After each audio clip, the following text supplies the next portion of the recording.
And then you have the Spartan, that's also one of the most popular ones. But there's 5 different manufacturers for them. Rick, you want to run the camera? I think He's buying stuff. he's interested in the raffle. More stuff. We're going to start with the Spartan one. It was made from 1927 to the end of production. This is Spartan.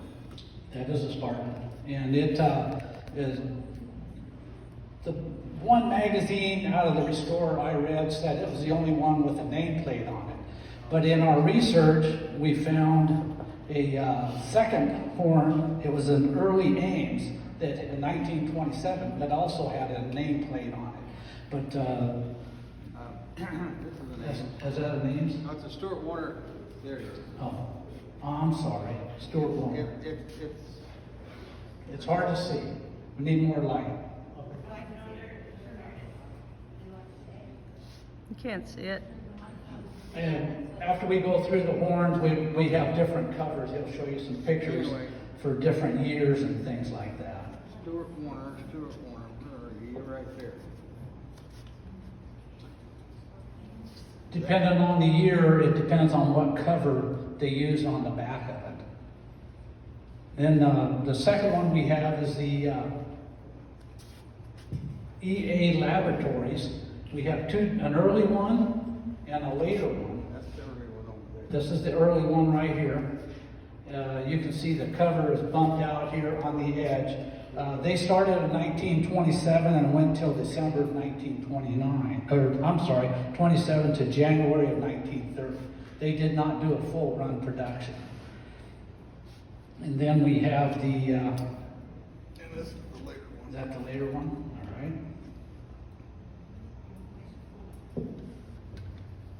Gotta get some more light.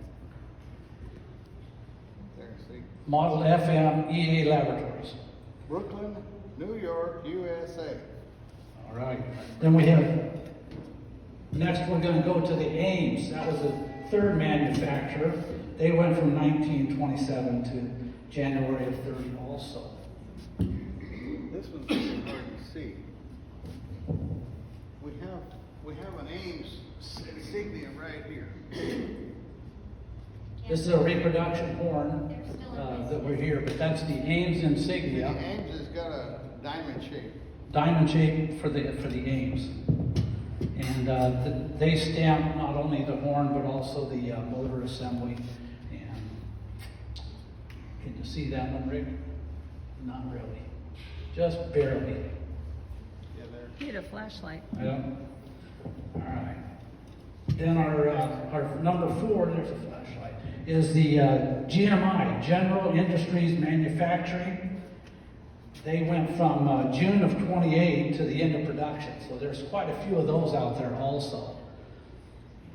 So depending on when your car was made, if you want to do more historical reconstruction of it, you can get the proper horn for it. You want to use this for the light? I don't know. Not really. Get a lot of flashback. Yeah. And then the last one was our Stuart Warner that we discussed. They went from June of 28 to the end of production. So there's quite a few of them out there. So, like I say, there's more than just one manufacturer. We're used to the Spartan or Stuart Warners. Those are the most popular. So let's get into Build a horn. building a horn and to make it work properly on your car. Some of them go, ugh, and others go, ah! So we're going to show you, we have one disassembled that we're going to show you how to put it together and align it. We'll start with the diaphragm. They all have a diaphragm in the middle of them. Show it right there on the side. And with a point on it, you want it too close. There you go. You can see the point. You want to make sure that is fairly sharp. If yours is wore down, it won't give you the same vibration that make the Uga. We have reproductions you can buy. We have some examples here on the table. You start with your horn bugle. Well, you want to look at your bugle and make sure that the drain hole on the bottom is open. In case water comes in here, it'll drain out the bottom. So you start with a gasket. You're going to use 2 gaskets, and they're pretty thin. When we clean the diaphragm, you can use some steel wool or emery paper, things like that. They suggest that you do a rust inhibitor paint on it. We use this Extend Loctite on it and keep it from rusting. A lot of water comes in the horn and it gets on the diaphragm and can rust it out. So that's a preventive maintenance on it. Yeah, don't put a lot of paint on it. Don't put a lot of paint on it. The Extend is very, very thin. If you're going to use black paint, a very thin coat. We tried one with thin coat and it didn't ooga, it went ooh, because it wouldn't vibrate. So then we have second gasket on the outside. When you're there's an orientation on the tip. It's lined up with the bottom of the bugle. You want to show them on the bottom? The bottom of the bugle where the hole is.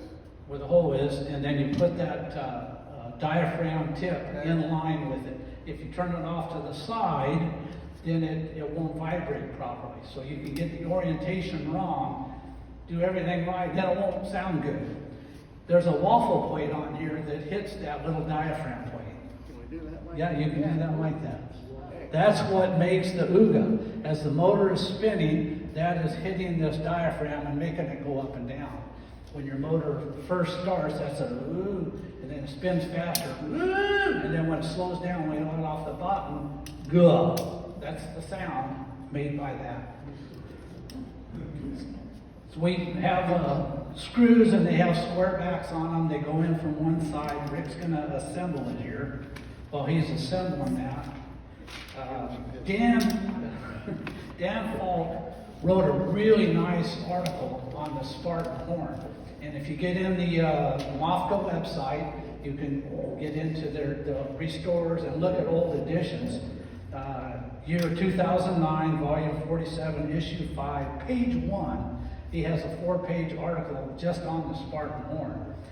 When it was made, they made more than horns, they made fans, they made a lot of stuff, the Spartan. It's a combination of 2 names. It's Willingham is one name, Willington, I'm sorry, and then they hired a guy to be their bookkeeper and salesman, and his name was Sparks. So you go Spartan. Withington. There you go, Withington. But that's where the Spartan horn comes from. It's a combination of 2 people. I'm working. He's working. So as soon as he gets that done, we're going to show you where you oil these. There's actually 3 places, and I should have told you about it to begin with. Well, if you take it apart on the bevel, I can't see. Excuse me. Here we go. If you put a drop of oil right there on the flat piece and the spinner, that's one place that you oil. There's a second place that you oil. On the very end where you make the adjustment, there's a piece of felt, a couple drops of oil there. And then on the inside, there's another piece of felt right here that you put 2 more drops of oil. If you do it twice a year, it'll keep it from freezing up. It does very good. If it starts sounding bad, it's usually out of oil. So you're going to want to oil that up. Here's your oil. There's more oil. 3-in-1 oil works really good. Light machine oil, sewing machine oil. If anybody knows any sewers around here. She wouldn't let me have her oil. I had to go buy my own today. She said, I only have a little left. So, okay. This one's the silicone, but any of the 3-in-1 oils, very light oils, which you can use. Yes, get used to it. I'm married now.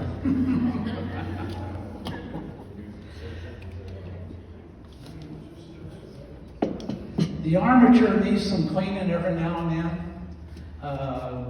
then. We're going to hook this up. The wires go in on the side, on the, can we get this a little closer, Rick, so we get a picture of it? There you go. Let's see. Instead of going in the bottom, and you want to put them in the bottom when you're working on the car, because that looks like they ought to go straight up. They go in from the side, and the way the buttons are made, they really clip in good. It makes it a little harder to put in the wires and everything. The room is tight, but they go in sideways and it really holds them up good. Which way do you put the wires? You got this one on this side and this one on this side. It doesn't care. It's a stupid horn. You put this wire here and this wire here, and it'll go this way. And I always thought on DC current, if you change the wires, the motor would go the other way. That didn't happen either. So I can't understand how it works, but it spins it. We gonna clean the, not gonna clean the armature? We'll clean the armature. Oh, okay, we're gonna clean the armature. Completely assembled. So there's an adjustment screw on the back. The adjustment screw puts tension on the armature. See it? If you don't have enough tension on it, the waffle plate, is what I call it, doesn't hit the diaphragm and the motor spins too quick. So by turning it clockwise, you put more pressure on it. And it makes that noise. If you have it too tight, go clockwise too much, it slows the motor down and it won't give you that ooga sound. So you just a couple clicks at a time, and that's how you adjust it, clockwise or counterclockwise, depending on what your motor is doing. Okay, now we're gonna clean the armature. There's a couple ways of cleaning it, depending on how dirty it is. Rick likes to use. Can you get turn it sideways? Turn it this way. So you're on the. Can you see? Yeah, I can see it. So I'll do this. You do your. Okay, so he likes to take a sharp screwdriver, and then while it's turning, he puts the screwdriver and makes it like a little lathe and just cleans the copper down to where it's nice and clean. It only takes just a little bit on it. Go ahead, do it again, and we'll take a rag. Clean it off. If you have some electrical contact cleaner that you can't get at Radio Shack because they're closed, but if you can find it, then it works really good. The dirt that came out? See the dirt? So we actually used a little brake cleaner earlier today on one, and it worked really good, but we had to clean it up.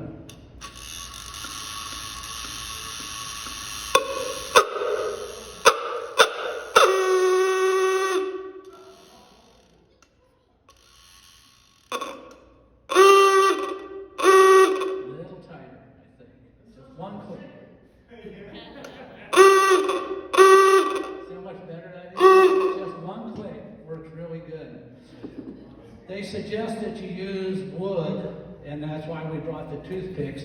On the commutator, where the segments are, you just take that little wood or something and clean out those segments if you get too much built up on it. They don't want you to use a silicon carbide or any carborundum stuff on it. It can take it off. Wet, dry sandpaper. Yeah, they want just dry sandpaper. They don't. The other carborundum will embed itself in the copper, and then as it's spinning, it'll wear out those soft brushes.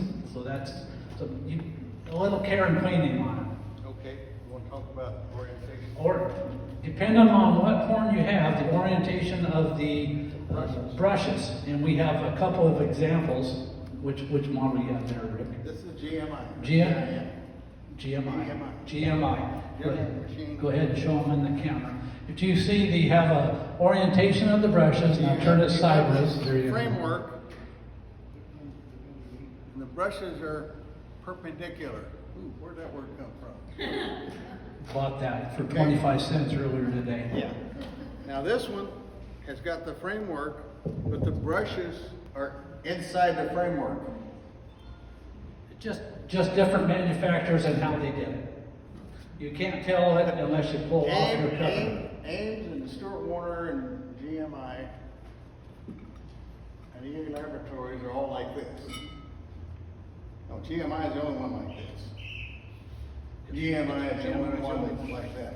So when you take your cover off, if you can't see the name on here, see this one here should have a name on it. I don't see it. It don't have a name on it. Okay? Nope. All right. Well, Too much paint or something. But anyway, if the brushes are outside the horseshoe, That's who made it, GMI. So as a trivia fact, do you have an original cover for it? And this one happens to be an original. The reason we know it's an original, when they painted it, they put it in a vat of paint and it made an air bubble, and part of it didn't get painted. They hung it on a wire. They hung it on a wire and dipped it in the paint and brought it out. So when you look down inside, I don't know if you're gonna be able to see this.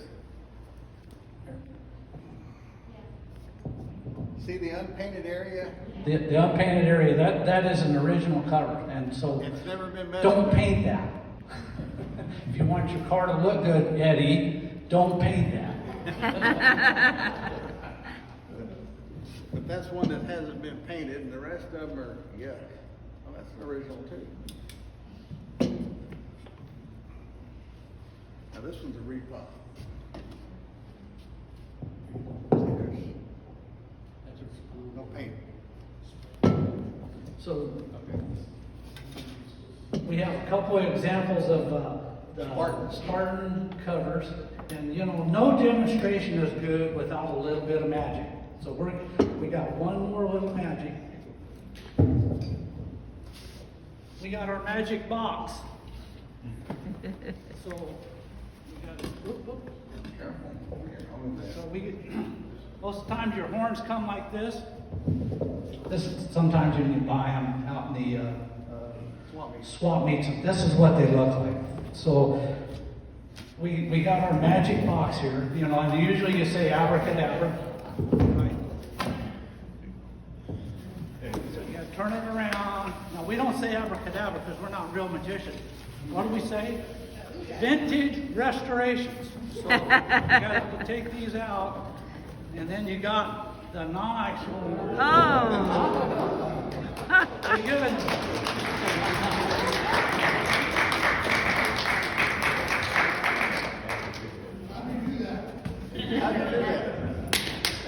That's not my slate. All right. I don't have anything else. We're done. Thank you.